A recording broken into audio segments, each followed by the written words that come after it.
আসসালামু আলাইকুম। সবাই কেমন আছেন? আশা করি সবাই ভালো আছেন আল্লাহ তাআলার রহমতে। আলহামদুলিল্লাহ আমিও ভালো আছি আল্লাহ তাআলার রহমতে। আজকে আমি ডিম ভুনা করব ঘরে। তো আমি ডিমগুলো প্রথম সিদ্ধ করে তারপর ভেজে নিলাম।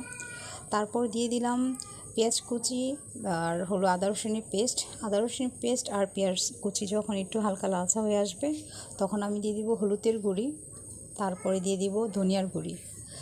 তারপরে ভালোভাবে নেড়েচেড়ে এখানে দিয়ে দিব টমেটো কুচি দেওয়ার পর তারপরে দিয়ে দেবো স্বাদ মতো লবণ দেওয়ার পর এখানে অল্প একটু পানি দিয়ে আমি টমেটোগুলো ভালোভাবে সিদ্ধ করে নিব আর মশলাটাকে ভালোভাবে কষিয়ে নিব। দেখেন মশলাটা আমার কষে গেছে।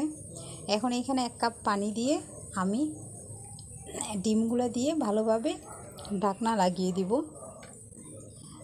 সাথে দিয়ে দেবো 2টা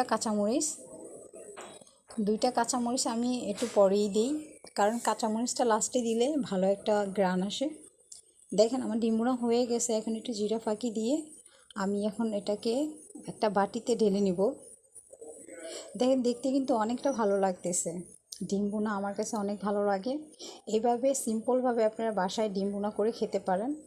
আমি কিন্তু এখানে কোনো মরিচের গুঁড়া দিইনি, আমি শুধু দিয়েছি কাঁচামরিচটা কিন্তু স্বাস্থ্যের জন্য ভালো। মরিচের গুঁড়াটা কিন্তু স্বাস্থ্যের জন্য অনেক খারাপ, তার কারণে আমি মরিচের গুঁড়াটা দিই না বা আমরা খাই না।